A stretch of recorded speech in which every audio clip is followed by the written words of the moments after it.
제10 장엄정토분을 할 차례입니다. 진도 빨리빨리 참 잘 나가죠. 자, 장엄정토분 한번 같이 읽겠어요. 185페이지 읽겠습니다. 부처님께서 수보리에게 말씀하셨습니다. 그대는 어떻게 생각하느냐.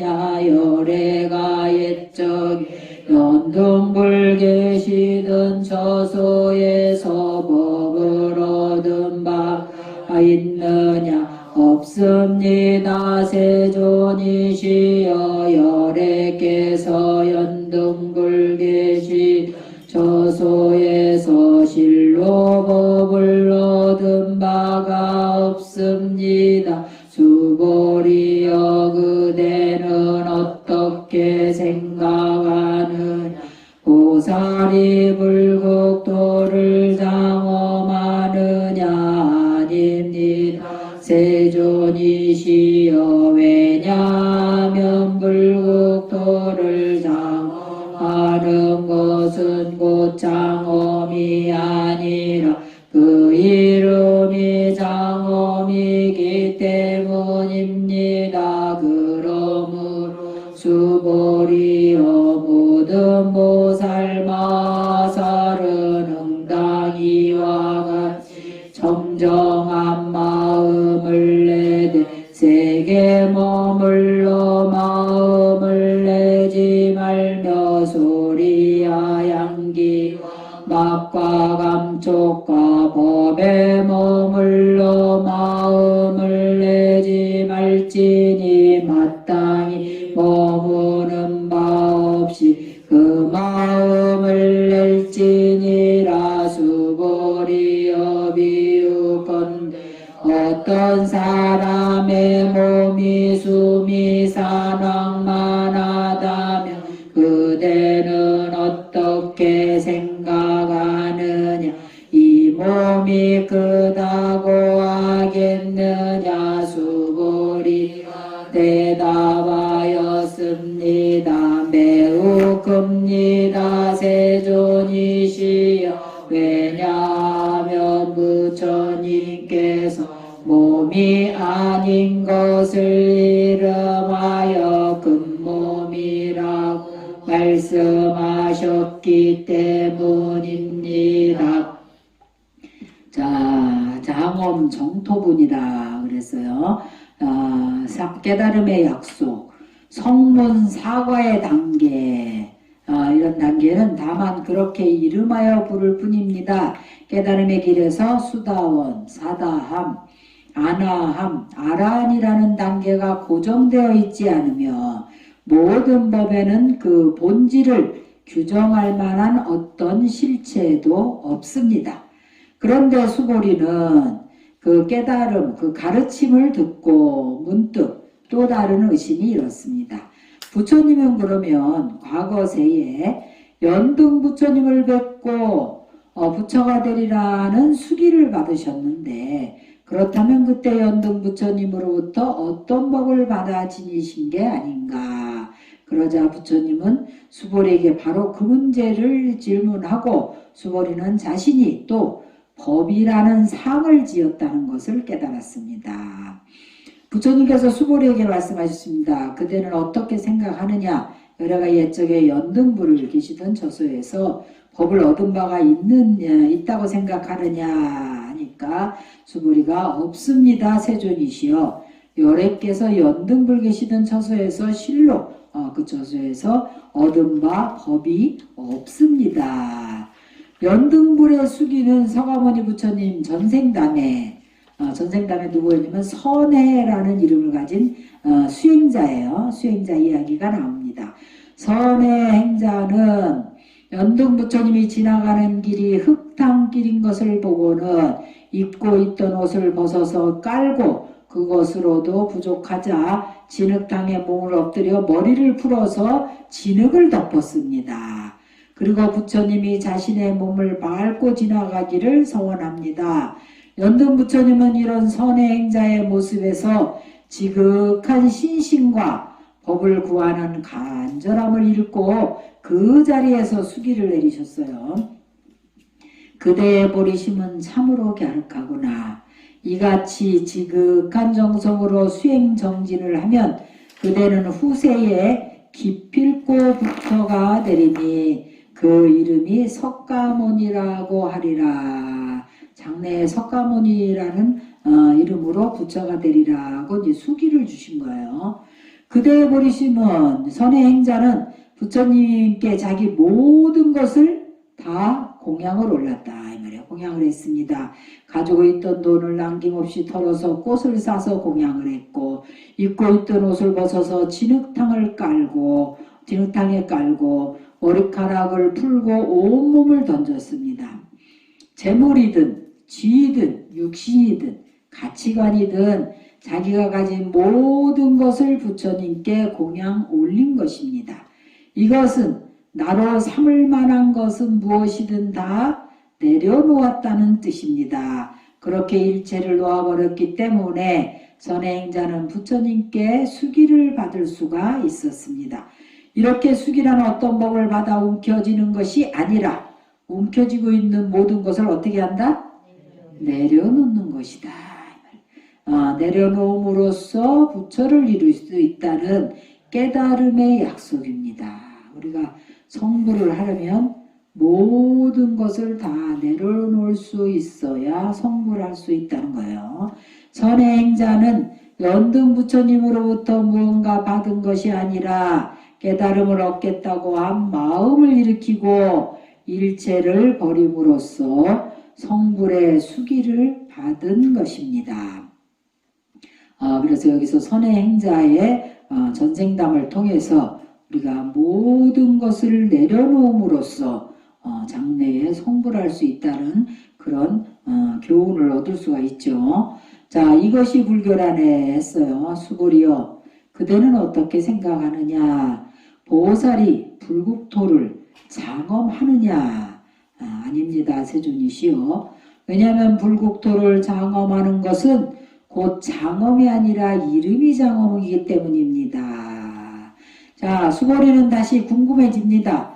보살은 다생겁내에 걸쳐서 수많은 보살행을 함으로써 세계를 불국토로 장엄한다고 했는데 모든 중생이 부처이고 세계가 이미 불국토라면 도대체 보살은 어떻게 정토를 장엄한다는 말인가 하니까, 그러자 그 마음을 읽은 부처님이 보살이 불국토를 장엄하느냐 하고 되묻는 거예요. 물었습니다. 수보리는 그제야 또 퍼뜩 정신을 차려가지고는 자신이 불국토라는 상에 빠져 있음을 깨닫습니다. 보살이 불국토를 장엄한다는 세속적인 상, 즉 물질적으로 풍요롭고 육체적으로 편안한 세계로 만드는 것이 장엄이라는 관념에 빠져 있었던 것입니다.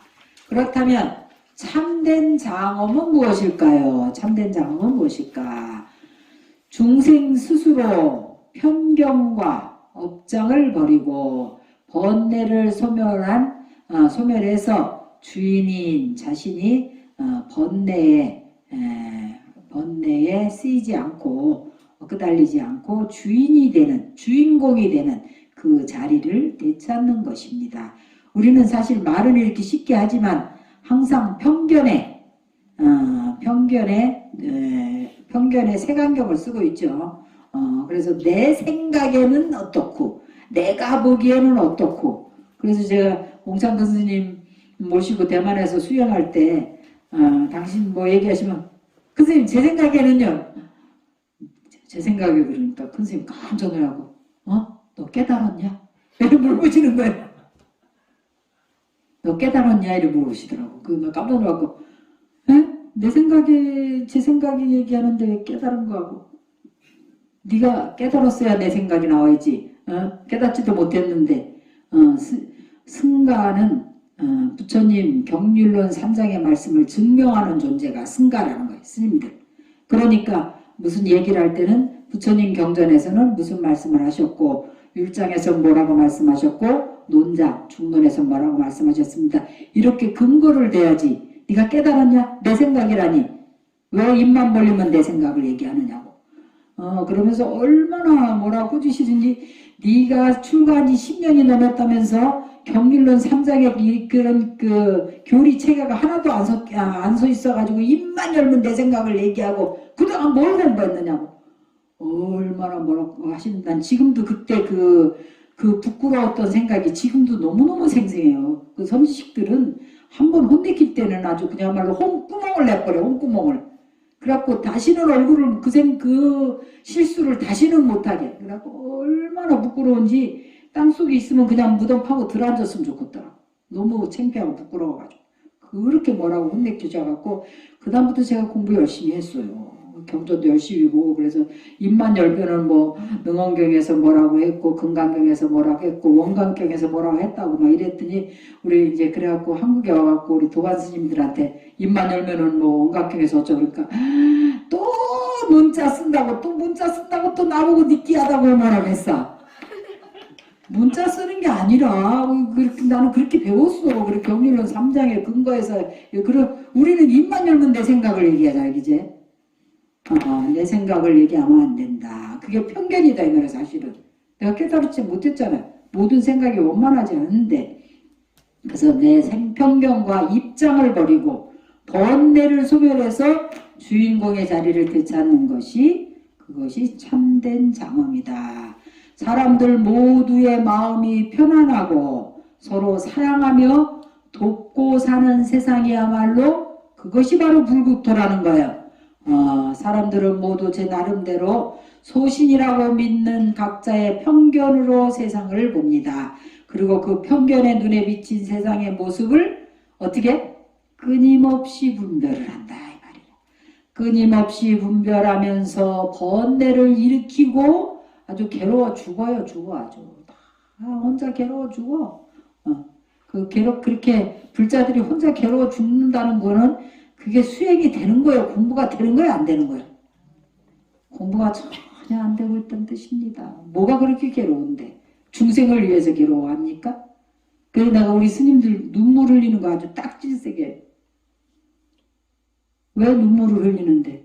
중생을 위해서 눈물 흘리나? 지옥 중생이 불쌍해서? 중생들의 고통에 불쌍해 눈물 흘리나? 자기 감정에 못 이겨가지고 자기가 불쌍해서 눈물을 흘리는 거야. 깨달으면 눈물 그렇게 안 나와요. 뭐 천수천왕 관세음보살처럼 눈물을 흘려갖고 녹색 따라보살님이 탁 나오고 백색 따라보살님이 탁 나와갖고 그 따라보살님이 일체 중생의 소원을 다 성취시켜주고 일체 중생의 건강과 행복을 찾아주리라 이렇게 원력을 세웠을 때 눈물이 나와야지. 뭐 조금만 불편하면 자기 감정에 못 잊어서 눈물 흘리고 그런 사람들 왜 머리 깎았는지 몰라. 돌 길러 그냥. 뭐하러 그래 머리는 깎아가지고 질질 짜고 맨날 그래? 동인이 그러지 마? 이건 자를 거야 걱정하지 마. 우리가 중생을 위한 그리고 요번에 우리가 지금 지난주에 내가 그 대구 원회사 가서 그린 따라 관정 녹색 따라보살님 관정을 감투림 모치한테서 받고 왔는데 우리 절도 이 녹색 따라보살님, 여기 녹색 따라보살님이 있죠? 불상.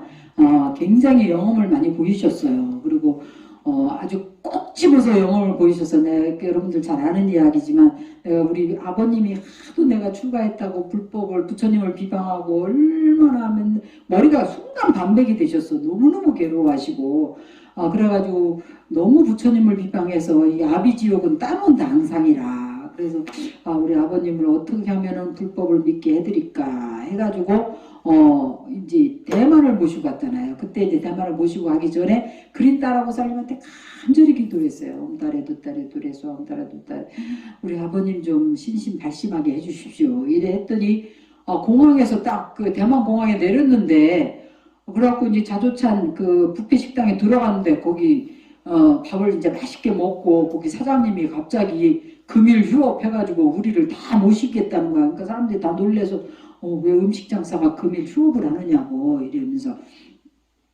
원래 아는 사람이냐고 묻는 거라. 그래서 우리는 생면부지 처음 보는 사람이라고. 그랬더니 이 집이 그 식당 주인 사장님이 뭐라 하냐면 오늘 아침 새벽에 꿈을 꿨대. 얼굴이 뽀얀 부처님이 사람들을 쭉 데리고 자기 집에 들어오는 꿈을 꿨다는 거야. 그래서 그러면 오늘 어느 부처님이 오실 건가 이래 보니까 내가 지금도 얼굴이 뭐 검진 않지만 그때만 젊었으니까 얼굴이 뽀얘가지고 한국 스님이 갑자기 사람들 한 10명을 데리고 자기 식당으로 쭉 들어오는 거야. 아이고 저분이구나 이래 생각을 했대. 그래가지고 오늘 저 부처님 저 스님을 부처님 모시듯이 내가 잘 모셔야 되겠다 해가지고 식당에 음식 다 차려놓고 금일 휴업을 하는 거야 이 사람들이. 그리고 우리가 밥값을 내려고 하니까 돈을 안 받겠다는 거야. 그래서 내가 너무 놀래가지고 이 집에는 부처님을 누굴 모셨습니까 하고 이면님 대만불자들은 집집마다 불단을 모시니까 이렇게 봤더니 천수천왕 관세음보살님을 모시고 있더라고. 그 사람은 이 밀교한 사람, 이게 티베트 불교에나 그린 다라가 있거든. 그러니까 그 사람들은 티베트 불교 하는 사람이 아니니까 천수천왕 관세음보살을 모셨는데 그린 다라가 내가 공항에 내리자마자 영혼을 보인 거예요. 그린 다라가 천수천왕 관세음보살 눈물의 화연이잖아요. 그래가지고 이 시골 사람 우리 아버지는 특히 공짜 엄청 좋아하시지. 그때부터 공항에 내리자마자 공짜 세례가 공짜로 모든 게 다 되는 거야. 밥도 다 공짜로 먹고 차도 다 그분이 봉고차가 있더라고. 그래갖고 다 우리를 12일을 대만을 여행을 했어요. 그래갖고 한 사람 앞에 100만 원씩 가지고 가서 다 쓰기로 하고 10명이 같이 갔는데 한 푼도 쓸 필요가 없었어요. 다 이 사람이 다 자기 지인들하고 이렇게 해줘가지고 그리고 막 스님 부모님이라고 얼마나 접대를 잘하고 그야말로 끔찍하게 대접을 하고 또 대부분 다 대만에는요 가면은 이 신도가 100명이 오면은 80명이 남자들이에요. 다 거사님이에요. 거긴 거사불교예요. 중국 사람들은 어려서부터 조문도 하면 석사 가이라 그래. 아침에 도를 들으면 저녁에 죽어도 좋다. 그게 논어에 나오는 말입니다. 그리고 이 사람들은 굉장히 깊이 있게 공부를 해요. 그러니까 거사님들이 뭐든지 깊이 있게 하시잖아요. 이 보살님들은 다 이제 치마불교는 뭐냐면 우리 남편 잘 되게 해주고 아들 딸 잘 되게 해달라는 불교거든. 그렇게 깊이 있게 못하는데 그래갖고 대만에는 거의 거사님들이 엄청나게 불교를 열심히 믿고 수행 정진도 열심히 하고 그런 모습을 우리 아버지가 한국에서는 맨 아줌마들만 절에 가갖고 뭐 남자들은 밖에서 그냥 담배나 뻐끔뻐끔 피고 있다가 부인이 절에서 절 다 하고 나오면 그냥 차에 같이 타고 이렇게 오든 그런 것만 보다가 대만 가니까 전부 뭐 국회의원이니 대학 교수 사장님 거의 남자들이 이렇게 신신되고 불교를 하니까 거기서 마음이 완전히 바뀌셔가지고 그 다음부터는 항상 연구를 하셨어요. 철저하게 연구를 하시고 결국은 극락왕생도 너무나 편안하게 좋은 모습으로 극락왕생하신 그랬는데 이 그린타라가 이번에도 제가 대구 원에서 가서 이제 여기 캄토리 부처한테 그린타라 관정을 받았는데 엄청난 에너지를 느끼겠더라고. 그리고 내가 그린타라님한테 사실 내가 꼭 한 가지 소원이 좀 있는데 이게 뭐가 명확하지 않아서 너무너무 힘듭니다. 그러니까 확실하게 뭔가 어떻게 될지 명확하게 좀 저한테 알려주십시오 이래 했더니 그런 꿈의 경계가 나타난 거예요. 확실한 꿈의 경계를 딱 보여주시는 거예요. 그래서 야 역시 그린타라 굉장히 옹험하신 분이구나 해가지고 지금 오늘 내가 유튜브에다 그린타라 기도 우리 전에 법등사에서 하던 20일 돌마 찬탄 기도문이라는 거 있어요. 그걸 해서 유튜브에 지금 올릴 겁니다. 오늘 저녁에 올릴 건데 그 기도를 이번 100일 기도에 내일 모레도 제가 그 전남 무안 봉불사에 통역하러 가거든요. 거기서도 그린타라 간정을 하실 거예요. 이부처께서 그래서 그 통역하러 가는데 그래서 이번 우리 동안거 100일 기도는 그린타라 기도를 좀 하려고 그러고 여러분들도 그 유튜브에 올려놓은 찬탄 기도만 하루에 3번 하고 옴따레 두따레 뚜레 소화를 각자 집에서 한 1000번씩 하루에 1000번 그렇게 길지 않거든요. 그래 하셔서 여러분들 각자의 그런 꼭 필요한 거 있잖아. 왜 이게 인생에 있어서 이게 해결이 돼야 그 다음에 다음 게 마음이 편안해져 갖고 다음에 정진도 되는 거예요. 수도가 도를 닦는 것이 되는 거다 이 말이라 그런 것을 성취할 수 있도록 이번 100일 기도는 그린타라 기도도 여러분들이 꼭 함께 하시기를 바라는 마음에서 제가 또 그런 영험을 보았고 하니까 그래 올려드리는 거니까 그렇게 하시고 그렇게 하십시다. 그래서 마치 자기만의 색안경을 끼고 세상을 보면서 제 눈에 보이는 빨간색, 파란색, 노란색의 세상이 옳다고 우기는 것과 같습니다. 이렇게 색안경을 끼고 보는 세상이 중생계라면 저마다 끼고 있던 색안경을 벗는 것이 장엄이다. 그랬어요.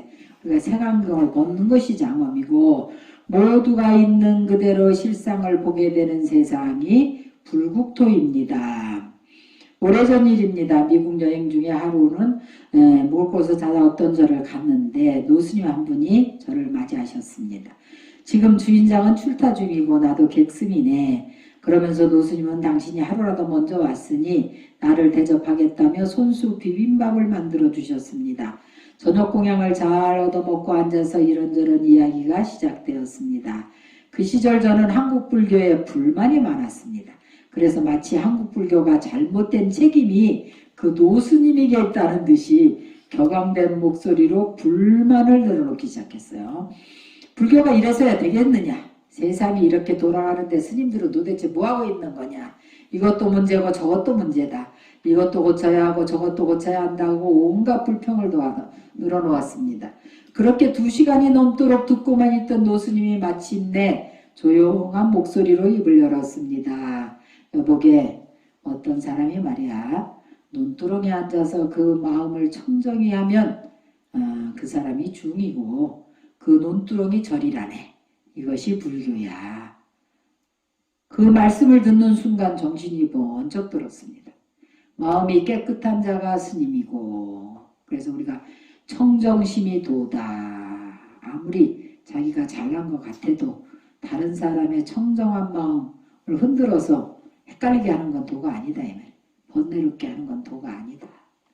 그래서 마음이 깨끗한 자가 스님이고 마음이 깨끗한 자가 머무르는 곳이 법당이고, 그것이 불교라는 그 한마디가 저의 10,000가지 분별을 끝내버렸습니다. 이게 또 법륜스님이 근기가 있는 사람이니까 이 한마디 듣고 모든 분별을 끝내는 거예요. 이때 만나신 분이 바로 서암근 스님이래요. 서암근 스님, 우리나라 종종도 하신 분이죠.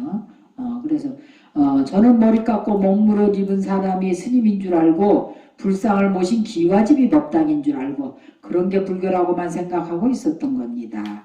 그때까지 불교 아닌 것을 불교라 생각하고 그것을 뜯어 고치려고 애를 쓰고 있었던 것입니다.